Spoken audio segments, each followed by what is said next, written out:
지역의 이슈를 살펴보는 헬로 이슈 토크입니다.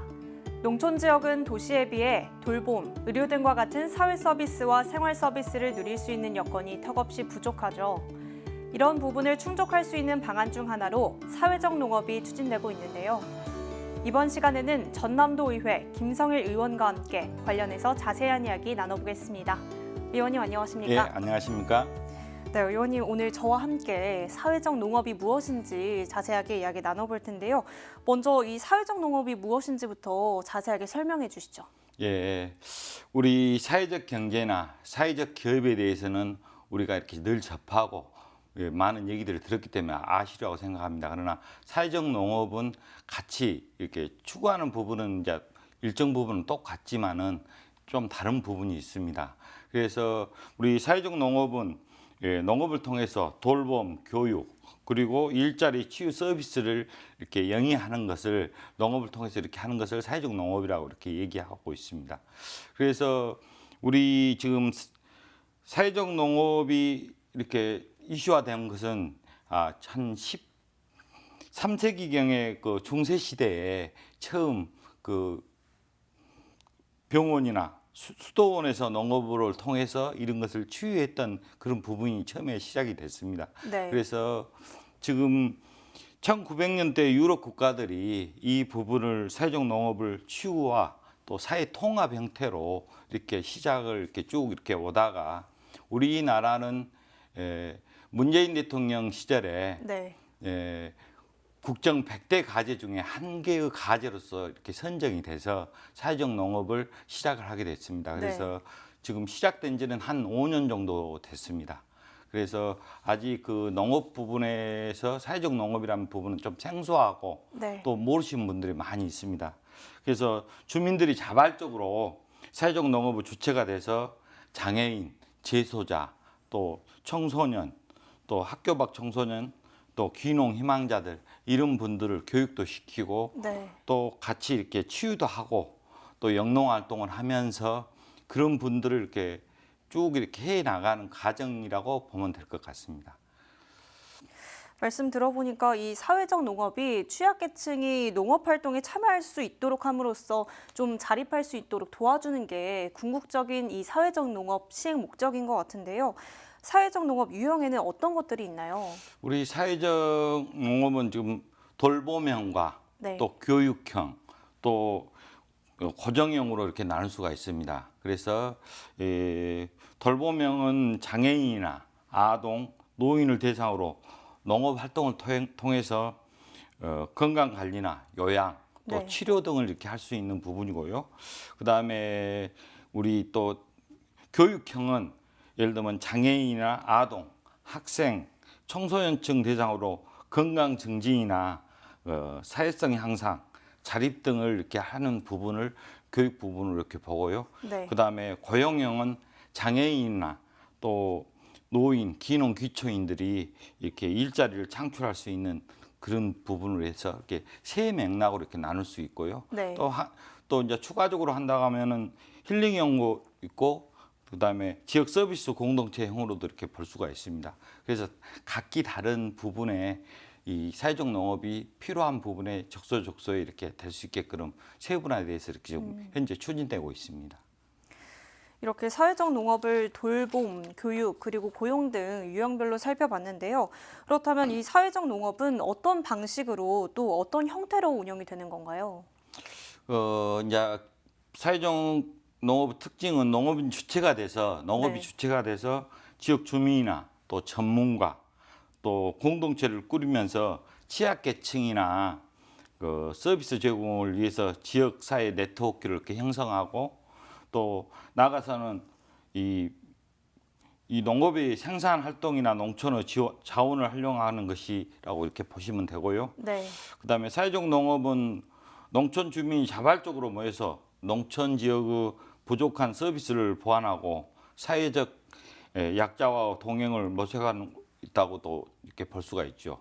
그리고 사회적 농업은 사회적 농장과 지역 서비스 공동체 형태로 이렇게 양분화가 되어 있습니다. 그래서 사회적 농장은 사회적 농업을 실천하고 있는 조직이고 그다음에 서비스 공동체는 농촌의 다양한 주체가는 네트워크를 이렇게 서로 형성해서 네. 그것을 농촌 공동체를 활성화하는 데 그 목적을 두고 있고요. 또 지역 주민들이 의료기관이나 사회복지기관 그리고 민간이 협력해서 주민들에게 사회복지 서비스를 제공하는 공동체라고도 할 수 있습니다. 그다음에 거점 농장이라고 해서 사회적 농장에 대한 현장 교육, 사회적 농장 네트워크 중심이 되는 곳이기도 이렇게 합니다. 이렇게 사회적 농업은 농업인이 주체가 돼서 공동체를 꾸리고 또 사회적 농장과 지역 서비스 공동체 형태로 운영이 된다라고 말씀해 주셨는데 네. 그렇다면 여기서 궁금한 게 사회적 농장과 또 일반 농장과의 차이가 궁금하거든요.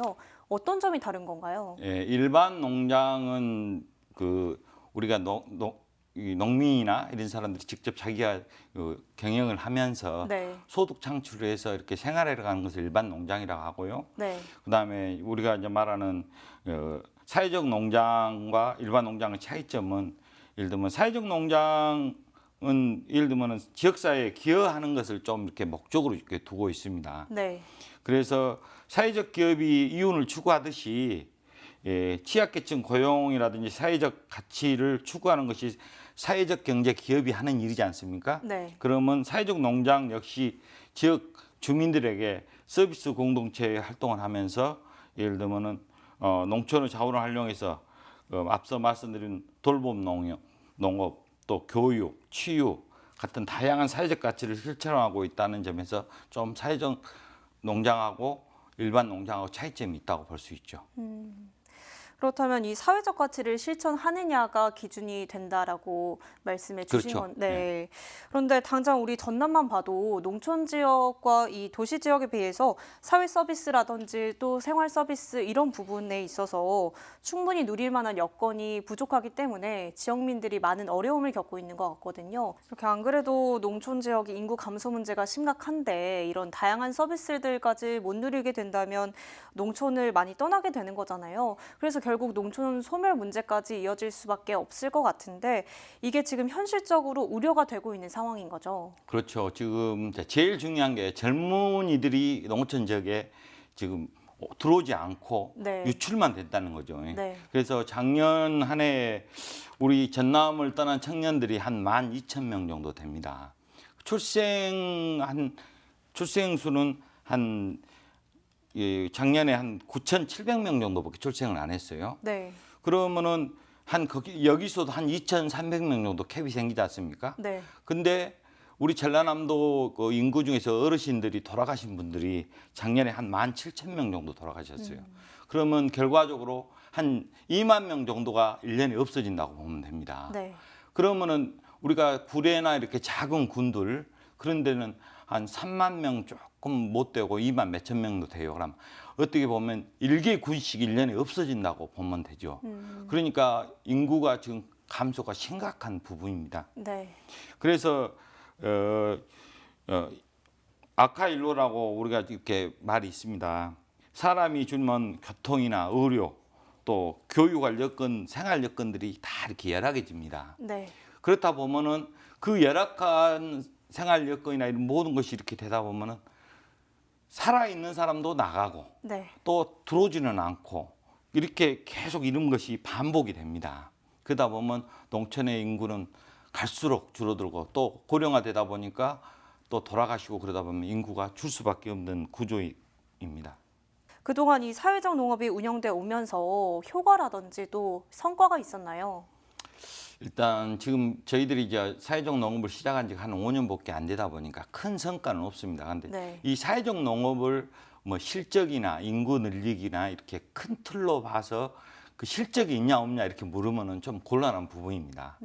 이 사회적 농업은 좀 전에 말한 실적 위주의 그런 형태로 보면은 이것을 할 수가 없는 부분입니다. 네. 그래서 사회적 농업이 본격화된 지는 한 5년 정도밖에 안 되다 보니까 우리 현재 전국 14개 시도에서 사회적 농업을 한 83곳이 하고 있어요. 그리고 지역 서비스 공동체도 한 22군데, 그 다음에 그냥 운영 중이고 또 우리 전남에서는 사회적 농장이 한 10개소 정도, 네. 그리고 거점 농장도 한 곳, 그 다음에 지역 서비스 공동체도 한 2개소 정도 운영하고 있습니다. 그러나 이제 걸음마 단계다 보니까 네. 아직은 그 큰 실적이나 이런 것은 없지만은 지금 준비를 해서 점차적으로 이렇게 나가고 있습니다. 이렇게 사회적 농업이 운영됨으로써 다양한 효과들이 발생하고 또 취약계층이 자립할 수 있도록 도와주는 역할도 하고 있지 않습니까? 이 취약계층에게도 실질적으로 도움이 되고 있는 건가요? 그렇죠. 취약계층들 지금 예를 들면 노인이나 장애인, 그다음에 저소득층, 다문화 가정들 네. 이렇게 이제 우리가 취약계층을 그렇게 보거든요. 네. 그러면 사회적 농장하고 지역 서비스 공동체가 같이 이렇게 이분들을 위해서 일을 네. 하고 있어요. 그래서 지금 우리가 보면은 범죄 피해자라든지 학교 폭력 가해자나 또 자폐 아동들, 청소년, 학교 밖 청소년들, 학생들이나 기능기총을 희망하는 청년처럼 사회적 농업이 함께하는 분들을 이렇게 다양하게 이렇게 분포가 되어 있습니다. 그래서 그분들이 같이 할 수 있도록 이렇게 우리 사회적 농장이나 그 사회적 공동체가 이렇게 같이 이렇게 참여를 하고 있어요. 네. 그래서 우리가 이제 전국적으로 보면은 15개의 사회적 농장이 운영되고 있는데 이 제일 잘 되는 곳이 전라북도입니다. 네. 전라북도인데 임시르 사회적 농장 같은 경우는 성범죄 피해 여성과 독거노인 대상으로 원예 치료 프로그램을 운영해서 특히 성범죄 피해 여성들의 치유와 경제적 자립 기반을 조성해 주는 데 이렇게 앞장을 섰습니다. 그래서 2019년도에 국무총리 표창까지도 받았습니다. 그리고 무주의 한 사회적 농장도 반에서 영농조합법인 같은 경우는 특수교육지원센터와 함께 자폐 청소년 대상으로 농업활동과 직업활동 프로그램을 네. 이렇게 운영해서 떡갈비하고 소시지를 만들어서 이렇게 판매도 하고 네. 또 그것을 통해서 그 취업 일자리도 이렇게 만들고 그렇게 했습니다. 그래서 앞으로 사회적 농업이 차지하는 비중이 이제 앞으로 농어촌 지역에 굉장히 많으리라고 생각합니다. 그리고 꼭 필요한 그런 정책이라고도 생각을 하고 있습니다. 이렇게 말씀 들어보니까 다양한 취약계층이 사회적 농업에 도움을 받고 있다라고 할 수 있을 것 같고요. 그만큼 이 사회적 농업이 농촌에서 중요한 역할을 하고 있는 것 같은데요. 또 정부나 이 전남도 차원에서도 사회적 농업 지원이 이루어지고 있는 건가요? 그렇죠. 사회적 농업 활성화 지원 사업으로 국비와 지방비가 이렇게 투여가 됩니다. 네. 국비 70%, 지방비 30%를 이렇게 투여해서 이렇게 지원을 하고 있거든요. 그런데 사회적 농장은 연간 최대 6천만 원까지 5년간 이렇게 지원을 해주고요. 네. 지역 서비스 공동체는 최대 9천만 원까지 5년간 이렇게 또 지원을 하고 있고, 그다음에 거점 농장은 연간 한 1억 7천만 원 정도 이렇게 지원을 3년간 이렇게 해주고 있습니다. 네. 이렇게 정부나 지역에서도 지원이 이뤄지고 있는 것 같고요. 의원님께서도 그런 차원에서 이제 사회적 농업을 육성하고 지원하는 조례안을 대표 발의하셨잖아요. 이 조례안에는 어떤 내용이 담겨 있나요? 우리 그 전남도가 좀 체계적이고 또 구체적으로 그 사회적 농업을 육성 지원함으로써 네. 취약계층이나 지역 공동체 활성화를 이루어보자는 취지에서 제가 이렇게 조례를 발의를 하게 됐고요. 네. 공포 절차를 거쳐서 이제 시행이 될 겁니다. 그러면 조례안은 먼저 사회적 농업에 대한 종합적인 체계적이고 지원을 위해서 5년마다 사회적 농업 기본 계획을 이렇게 수립해서 이렇게 해야 됩니다. 그래서 기본 계획에 이렇게 그 사회적 농장 이런 부분 또 지원할 수 있는 방법 여러 가지들을 그 기본 계획에 이렇게 반영토록 해야 되기 때문에 그것을 명시해 뒀고요. 네. 그다음에 조례가 시행되면 사회적 농업 관련 인력 양성이나 또 교육, 그다음에 홍보, 또 경영이나 기술, 또 법률 상담 이런 것들을 정보 제공을 이렇게 지원하게 이렇게 됩니다. 네. 그리고 사회적 농장에 대한 시설 개선이라든지 그다음에 협력 체계 구축, 그리고 취약계층의 활동 보조 지원을 가능 이렇게 해집니다. 그리고 빼놓을 수 없는 것은 사회적 농장이 영농 활동을 통해서 농산물 생산하고 이를 가공해서 판매하는데 어려움을 겪고 있는 곳들이 많거든요. 네. 그래서 그런 부분을 판매를 좀 촉진할 수 있게끔 좀 지원도 해주고 홍보도 해주고 또 기술도 이양도 해주고 네. 이런 식으로 이렇게 할 수 있게끔 했고요. 앞으로 이 조례를 근거로 전남도가 사회적 농업이 활성화에 아낌없이 지원되도록 그 뒷받침을 하기 위한 조례라고 생각하시면 됩니다. 전남도가 사회적 농업 활성화를 위해서 조금 다양한 정책들을 추진하겠다라는 내용이 담겨 있는 것 같고요. 이 사회적 농업이 다양한 효과를 가져오지만 농촌에 긍정적인 영향을 미치는 데에 비해서 현실적으로 많이들 좀 알려져 있지 않다라는 생각이 들기도 하거든요. 그래서 이런 점들을 포함해서 보완하고 또 개선해야 될 점들이 있는 것 같은데 여기에 대해서는 어떻게 보시나요?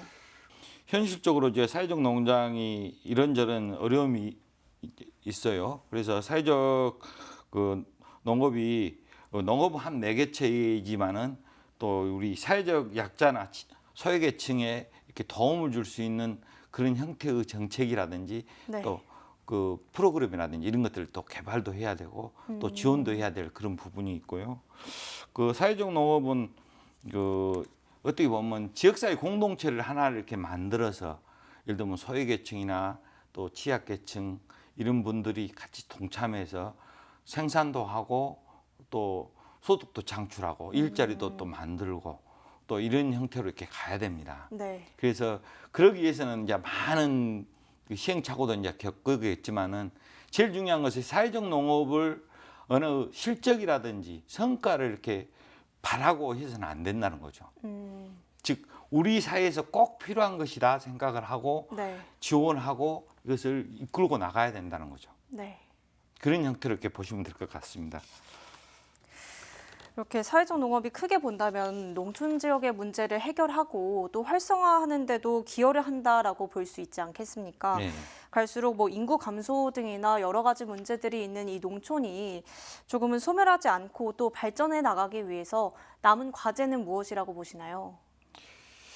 그래서 지금 지방 소멸이 가장 먼저 농촌이 지금 오거든요. 네. 특히 면 단위가 지방 소멸이 제일 빨리 옵니다. 그래서 인구 고령화, 저출산, 그 다음에 젊은 사람들이 찾아오지 않고 인구가 무정 감소가 이렇게 돼가고 있거든요. 그래서 제일 중요한 것은 젊은이들이 돌아오지 않는 농어촌 지역은 소멸이 될 수밖에 없는 상황입니다. 네. 그래서 그 젊은이들이 돌아오게 할 수 있는 부분은 저는 그렇게 생각합니다. 소득이 돼야만이 젊은이들이 와요. 돈벌이가 안 되면 먹고 살기 힘드니까 시골을 떠날 수밖에 없지 않습니까? 네. 그래서 돈벌이가 될 수 있게끔 그 지자체에서 그 부분을 좀 뒷받침을 해줘야 되고, 그다음에 두 번째는 주거 환경 문제가 제일 큽니다. 저도 농어촌 지역에서 농사를 짓으면서 자식들을 키우면서 도연을 하고 있지만은 아니 집에서 피자 한 판 시켜도 배달이 안 돼요. 농어촌 지역은. 네. 그러다 보니까 읍 단위로 다 이렇게 몰릴 수밖에 없는 상황이에요. 그래서 생활 여건을 개선을 할 수 있게끔 예를 들면 임대 아파트, 네. 즉 예를 들면 도시에서 이렇게 내려왔을 때 부모가 준 농토 이런 걸로 농사는 지을 수 있으나 예를 들면 집을 새로 짓다 보면 요즘에 물가가 많이 올라다 보니까 막 2억, 3억씩 이렇게 들어가지 않습니까? 네. 그 문제를 해결을 해줘야 됩니다. 정부나 지자체에서. 그래서 이 임대형 아파트 형태로 짓어서 젊은 사람들이 왔을 때 네. 불편함 없이 살 수 있게끔 그런 체계를 좀 갖춰줄 필요가 있고요. 그 다음에 교육이 크지 않습니까? 네. 교육 여건 때문에도 도시에 그 젊은이들이 안 옵니다. 네. 그러면 젊은이들이 떠나고 또 어르신들이 돌아가시고 안 계시고 인구가 줄다 보면 좀 전에 말씀드렸다시피 병원이라든지 뭐 버스라든지 뭐 가게라든지 모든 부분이 부족하다 보니까 그 주거 환경이 안 좋죠. 네. 그러다 보면 젊은이들이 안 오게 돼 있습니다. 그래서 아까 말한 대로 그런 세 가지 정도를 좀 지자체와 정부가 해결을 해준다 하면은 그래도 젊은이들이 도시에서 각박하게 산 것보다는 시골에 와서 사는 것이 좋지 않겠냐 그런 생각을 해봅니다. 농촌의 여건 개선을 위해서 정부나 지자체의 지원이 필요하다라는 입장이신 것 같고요.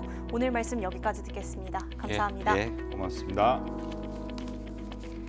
네, 지금까지 전남의 사회적 농업 현황과 활성화 방안까지 살펴봤는데요. 사회적 농업이 농촌 발전에 좋은 영향 미칠 수 있도록 실질적인 지원책이 마련되길 바라면서 오늘 시간 마칩니다. 지금까지 헬로 이슈 토크였습니다.